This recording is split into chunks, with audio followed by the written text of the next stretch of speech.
Good afternoon, I'm Malcolm Jordan and this is your Midday News Fix for Wednesday, the 22nd of November.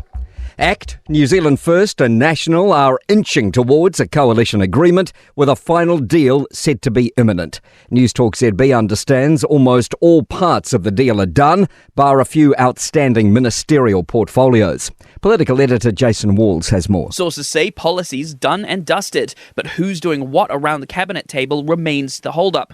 It's understood that's what leaders have been discussing over the phone this morning, with all parties keen to wrap things up as soon as possible, and before the weekend appears to be the preference from all sides. Leaders David Seymour and Winston Peters and National Deputy Leader Nicola Willis are reportedly all interested in being Deputy Prime Minister.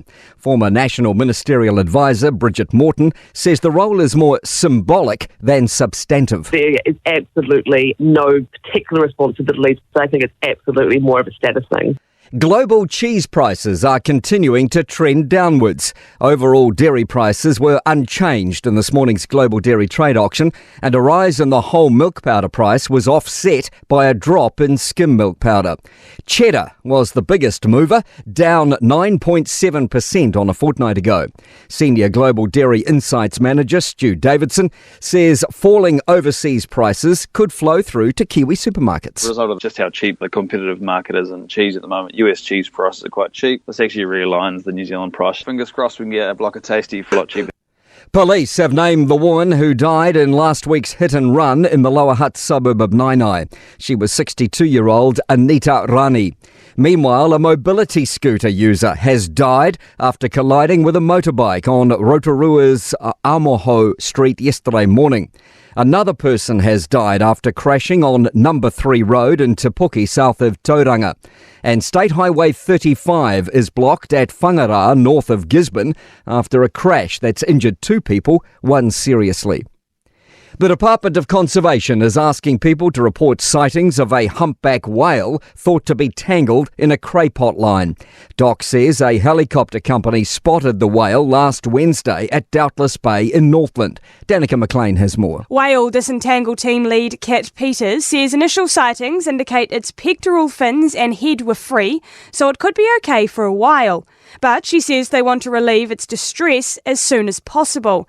She's warning anyone who finds the whale not to cut it free themselves and says it could have travelled as far south as Auckland. The BBC's confirmed it's resting long-running motoring show Top Gear for the foreseeable future. The show's 34th series was put on hold after presenter Andrew Flintoff suffered life-altering injuries from a crash while filming last year. The broadcaster says a pause is the right thing to do in exceptional circumstances. To sport. Sail GP has decided to opt out of hosting the event on Auckland's Waitemata Harbour for March next year. No alternative option has been offered after Littleton hosted this year. The All Whites have come from a goal down to draw 1-1 with Ireland in their football friendly at Dublin. Matt Garbutt scored in the 59th minute. Meanwhile, Phoenix midfielder Ben Old has refused to change allegiances despite the launch of the Auckland-based A-League club. He signed a 3-year contract extension until the 2026-27 season. I'm Malcolm Jordan. That's your latest news fix. We'll be back with the next update at 5 p.m. from the Newstalk ZB newsroom.